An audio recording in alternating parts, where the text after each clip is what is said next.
kulanti wacan wanaagsan saaxiibadan ku saaxiibnay janaalkana xanta wararka saaxiibayaal waxaad ku soo dhawaataan wararkii ugu weynaa ee galabnimo ee maanta maxaa ka cusub Soomaaliya wararkana waxaa ugu weyn oo kamid ah dagaal xoogan ayaa hadda ka soconaya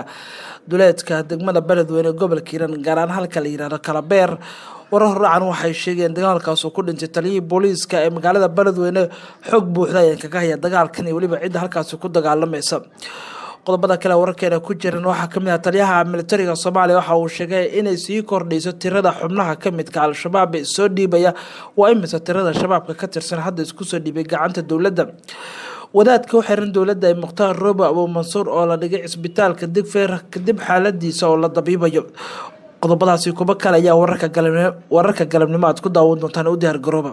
waxaa soo kormaraya Hiiraan dagaal culus ayaa ka soconaya duleedka magaalada Beledweyne gaar ahaan meel la yiraahdo Kalabeer halkaas oo ku dagaalamayaan ciidamo ka tirsan maamulka gobolka Hiiraan oo taabacsan gudoomiyaha xilka laga qaaday Dabageed iyo waliba kuwa Hirshabelle wararka laga helay deegaanka Kalabeer ee gobolka Hiiraan waxa ay sheegeen in halkaas uu ka dhacayo dagaal u dhaxeeya ciidamo ka tirsan kuwa booliiska maamulka Hirshabelle ciidamo taabacsan gudoomiyaha xilka laga qaaday Yuusuf Dabageed dagaalka ayaa geysay khasaaro isugu jira dhimasho dhaawac waxaana wararka qaar ay sheegeen inuu geeriyooday taliyay qaybta booliiska ee gobolkaasi gaashaala dhexe Maxamed Macuum ila ku sugan halkaas waliba saraakiil ka tirsan maamulka Hirshabelle ayaa waxa gundhiga wararka janaalkeena u xaqiijin geerida sarkaalka sidoo kale dagaalkan ayaa waxa ku dhaawacmay taliye ku-xigeenka ciidanka booliiska ee Beledweyne Israa'iil kale waxaana la sheegayaa in dagaalku uu ka soconayo controlka la yiraahdo Kalabeer oo ah meel istiraatiiji ah ku sugan ciidanka taabacsan Yuusuf Dabageed iyo waliba ciidamada uu wato sida la sheegay gudoomiyaha cusub ee loo soo magacaabay gobolka wararka waxay intaas ku darayeen in wali deegaanka Kalabeer duleedkiisa ama Beledweyne laga maqlay rasaas culus oo u dhaxaysa dhinacyada halkaas ku dagaalamaya waxaana jira khasaare xoogan oo dhinacyada halkaas soo gaaray laakiin waxa la xaqiijiyay in hadda uu dhintay taliyay ciidanka booliiska ee magaalada Beledweyne ee gobolka Hiiraan iyo waliba ku-xigeenkiisa oo dhaawac uu ka soo gaaray xaaladda magaalada ayaa aad u kacsan waxaana magaalada la arkay ciidamo badan oo gurmad ah kuwaas oo gaaraya deegaanka Kalabeer oo meelaha ay dagaaladu ay ka soconayaan wixii warar ay ku soo kordhay dagaalka ka soconaya Hiiraan isla bartana YouTube-ka ay saaxiibayaal kugu soo gudbin doonaa qaybaha kale wararkeena waxaa galabnimo ugu weyn ku jira wadaadka dawladda u xiran Muqtaar Roobo waxa la dhigay isbitaalka Digfeer waxaana la dabeenayaa xaaladiisa caafimaad oo aad u liidata Muqtaar Roobo Abu Mansuur oo la dhigay isbitaalka Digfeer magaalada Muqdisho 15kii bishii Ramadaan kuna beegan 22kii bishii la soo dhaafay May kadib markii xanuun uu soo wajahay sida ay gundhiga wararka janaalkeena u xaqiijin ilaa ku dhadhow ehelada Muqtaar Roobo sida ila wareedyo lagu kalsoonaan karo ay u sheegeen gundhiga wararka Abu Mansuur ayaa xanuunsaday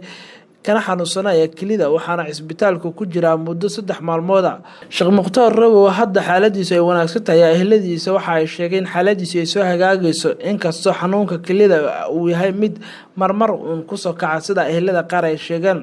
markii uu ka soo baxay ururka al-shabaab ayaa sidaan oo kale waxa hore loo dhigay isbitaal waxaana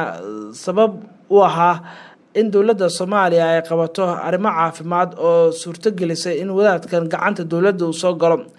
dhaqaatiirta caafimaadka Abu Mansuur u gaarka ah ayaa sheegay inuu wanaagsan tahay xaaladiisa ayna la dabeeyay wadaadka dawladda u xiran sidoo kale arintan ayaa waxa ay gundhiga wararka u xaqiijiyeen in nabadoon iyo xubno kale oo saraakiil ah oo u dhow Muqtaar Roobo oo sheegaya in xaaladiisa hadda ay ka soo kabanayso sidii hore saraakiil ka tirsan hay'adda NISA oo aan la xiriirnay ayaa wax ka weydiinay arintaas in xog badan kaga lahasay qaarkood ayaa ka gaabsaday in faahfaahin badan ay ka bixiyaan qodobada kale wararkeena ku jira waxa kamid ah dawladda Kenya waxa ay xirtay xuduudda ay la wadaagto Soomaaliya guud ahaan waxa ay joojisay ganacsiga labada dal u dhaxeeyay dawladda Kenya ayaa ku dhawaaqday inay xirtay xuduudda Soomaaliya isla markaana ay joojisay gabi ahaanba ganacsiga kaga iman jiray Soomaaliya goobta xuduudda sida gaarka loo xiray ayaa waxa ah dhanka Lamu oo kamid ah afarta marin ama wadooyinka soo aada xuduudda labada dal ee Soomaaliya iyo Kenya ay wadaagaan madaxa booliiska Lamu Mr Charson ayaa sheegaya in hadda iyo wixii ka dambeeya ay xuduudda ay furi doonaan laakiin ay sugi doonaan amarka saraakiisha sarsare ee booliiska ciidamada ammaanka ee Kenya ayaa sheegaya in ka badan 10 kamid ah xubnaha ka tirsan waa ciidamada ururka al-shabaab laga cabsi qabo in ay kasoo gudbaan Soomaaliya sidaa darteedna loo xiray xuduudda labada dal. Ma jirto wax war intaas dhaafisan oo kasoo baxay booliiska Kenya. ugu dambeynna taliyaha militariga Soomaaliya Daahir Aadan Cilmi ina qarsho ayaa sheegaya in tirada ugu badan ee al-shabaab ay isku soo dhiibeen ciidanka dowladda maalmihii la soo dhaafay. Taliya ina qarsho suxufiyiinta maanta kula hadlay magaalada Muqdisho ayaa sheegaya in qasaaraha ugu badan ee shabaab ay ka soo gaarsiiyeen dagaaladii ugu dambeeyay ee la galeen gobolada dalka. Waxa uu sheegay taliyaha ilaa 30 xubnood oo kamid ah ururka al-shabaab inay isku soo dhiibeen. Waa kan taliya ina qarsho arrintaasi ka hadlaya. Bismillahir Rahmanir Rahiim. waxaan rabaa inaan ummadda Soomaaliyeed la qaybsado guulaha isdaba joogga ee soo gaaray ciidanka xoogga dalka Soomaaliyeed sida ogtihiin muddooyinkii ugu dambeeyay laga soo bilaabo aakhirtaanka sanadkii 2018 ciidanka xoogga dalka Soomaaliyeed wuxuu ku jiray isku diyaarin badan iyo abaabulo badan iyo dagaalo badan oo ka wada socda dhammaan qaybaha xoog dalka Soomaaliyeed ama gobolada dalka oo dhan ha noqdo Jubbaland ha noqdo maxaan ku rahaa South West ha noqdo Hirshabeelle ha noqdo Banaadir ha noqdo maxaan ku rahdaa qaybta 22aad ama ha noqdo sector-ka 54aad ciidanka marka abaabul aad iyo aad badan buu ku jiray dagaalo fara badan oo kala duwan oo kala noocna uu sameeyay dhammaantoodna guul baa laga gaaray ujeedadii laga lahaa baan 100% wax dhici kara fulinay waana sii soconaa ma soo socono horaan u sii soconaa waan dhammaystiraynaa insha Allah waxaan rabnaa sanadkan 2019 inuu noqdo sanadkii ay ka baxayeen gacanta nabadiidka dalka Soomaaliyeed waxaan rabaa inaan ummadda Soomaaliyeed uga farxiyo oon u sheego awood badan buu leeyahay ciidanka xoogga dalka Soomaaliyeed oo aad iyo aad ugu filan inuu ku dagaalamo ama la dagaalamo nimanka nabadiidka taasna waa tan keentay in mataqaana ay guulo fara badan oo meelo badan ama shabeellada dhexe ha noqoto ama ha noqoto jubbada hoose ha noqoto ama ha noqoto Baay Bakool ay guulo fara badan ka keeno waxaan marka rabaa inaan iraahdo laba qodob waa sii wadaynaa arrintaas waana ku dhiiranaynaa waana ku geesibnaqday askarteeda ayagoo awalba hore geesu ahaa waxaa ku niyad jaba markasta al-shabaab wiilasha yararka ee marin lahaa habaabiyeyna waxaan rabaa inaan iraahdo war meel khaldan ha ku dhimanina hooyaa ku dhashay oo shalay mashaxaradaysay aabbaa ku dhalay oo ku faanayay wiil baan dhalay qiimo ay kugu talagaleen oo kugu tababareen oo kugu talmareen ma ahayn inaad macno darro ku dhimato inaad macno darro ku dhimatana nasiib darro wey inaad ku dhimato adoo ka soo horjeeda ummadaada horumarkeedii dalkaaga nabadgelyadiisii adigoo ka soo horjeeda inaad ku dhimato waa nasiib darro wax qiimaha oo aad ku dhimatay ma laha marka waxaan leeyahay nimankaas al-shabaab wiilasha yar amar habaabiseen ka daaya hadday dhab idinka tahay nimankiina hogaamiyow dagaalka soo gala nimanka madaxda al-shabaab oo dagaalka imaada wiilasha yarkaa ku leynina meel khalada hadday idinka dhab tahay ood rabtaan inaad dagaalantaan idinka imaada madaxdiina imaada dagaalka soo gala frontiga keena ama wiilashiina keena ama keena mataqaana xaasaskiina carruurteeda keena soo adaragtaan dagaalku soo xun yahay meel xun baad ku hogaaminaysaan ummadda Soomaaliyeed waxaan idinka codsanaynaa inaad ka waantoodaan ood ka daysaan ummadda Soomaaliyeed dhibaatada aad ku haysaan iyo dib u dhaca aad u diidaysaan inuu dalka nabad helo inuu horumar helo aad ka hortaagantihiin waxaad hortaagantahay waa dantaadii waxaad hortaagantahay waa walaalka waxaad hortaagantahay waa hooyada danteedii waxaad hortaagantahay waa aabbaha horumarkiisii ma hortaagnin nin kale faamiliga adigu aad ka dhalatay horumarka ay helahay waxaad hortaagantay nimankaas waxaan kula talinayaa inaad ka waantoobaan ood ka doontaan haddaad shaga doon tahay meel loo maray leedahay shagadu laakiin inaad is-hortaagto ummadda Soomaaliyeed horumarkeeda oo waliba ku faanto maalka shacbi masaakiina baawur qarax inta ka soo buuxisay aad ku leyso ay ku ammaan ku tahay waxaan ku leeyahay waa nasiib darro ummadda Soomaaliyeed way ku khasaartay hawartii iyo aabihii ku dhalan way ku khasaar adiguna waa khasaartay aad baa u khasaartay mana ku guuleysanayso waa xaqiiqa noon badan oo dagaalada way arag ku ah baa waxaa la yidhi bal warrama dagaal waxa ugu liita baa la yidhi ninka gala mid uusan ku guulaysanayn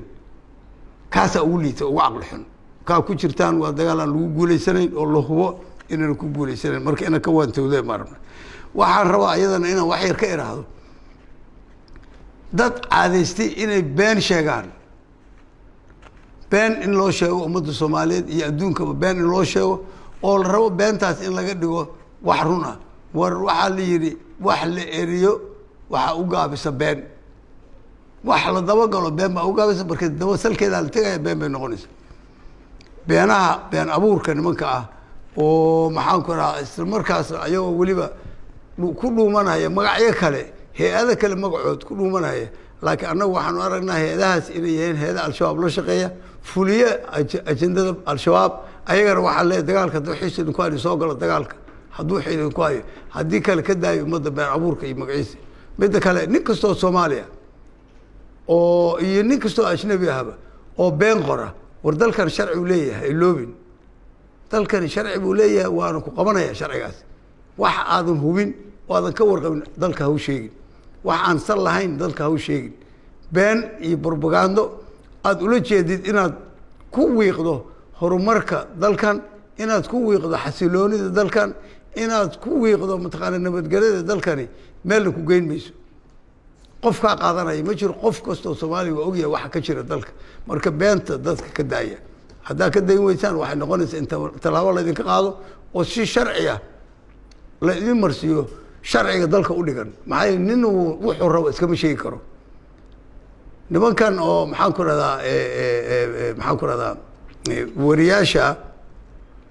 يعني نكو إنه كنترول ليه هذا معمولانا وين أوجيهن قف وإنه كنترول ليه قف فريلانس مشلو حرق الله قبكر مشلو قف والبو وح وشاو أسا مسؤول كأ وأنا الوجود وقال هيا واحد بين مركز شغلتكم ما بحث ليش مركز وحنا عاد وقد هيا هذا نوع أسقرة وإذا كورك أسقرة بربعنا فولية وحن ليه كوان توبة هذا كوان توبة السنة شرعي بقول ما يسان شرعي اللي ذرقي وحن رواينا كوقتمه waxaan aaminsanahay geesiyaasha ciidanka xoog dalka Soomaaliya inay gaarayaan guushan marna inay gaarayaan waa ka dhab inay ka xoreeyaan wax alla wixii nabadiid u ah al-shabaab iyo wixii kaashada iyo wixii tuuga iyo propaganda wada inay aakhiritaanka meel xun ku dameynay baan ogahay ummadda Soomaaliyeed waxaan leeyahay ku gacan siiya saad u heshaan guusha aad raadinaysaan saad u gaartaan ku gacan siiya ciidamada in la jooga oo u dhimanaya har iyo habeen u soo jeeda inay idin xoreeyaan ku gacan siiya hawshooda inay qabtaan aad iyo aad baa umahadsantihiin waxaan leeyahay Soomaaliya ha noolaato waxaan leeyahay xoog dalka Soomaaliya ha noolaado arrintaasi waxay dawladda Allah waxaan ka sheegay waa beenta abuurka saldhigga u ah ee propagandada al-shabaab loo fulinayo maqaasiimada xoog dalka Soomaaliyeed ama kuwa gaashaaniga ha noqdo ama kuwa qaybaha ha noqdo ama meel kasta ilaa hadda lama hayo taariikh hal qori oo laga qaatay marka warkaas waa war been abuura oo san lahayn cid alla cid u baahan oo wariye dhab oo lilaahi qabtana diyaar baa una inaan tusno ama meel kasto ciidanku degan yahay inaan maqaasiin laga qaadan xubna la jabsan meel la jabsan jir been abuur way warkaas warna raadna ma laha warkaas in khasaaraha uu gaaray al-shabaab ay marxaati ku tahay inay meel walba gobol kasta ay iska soo dhiibaan oo maanta xoog dalka Soomaaliyeed uu ku hayo dhowr iyo 30 nin oo al-shabaab oo wali aan gudbin oo wali ku hayna gacanta ku hayna oo ayagu soo dhiibay iyo qaar la qabtay laakiin inta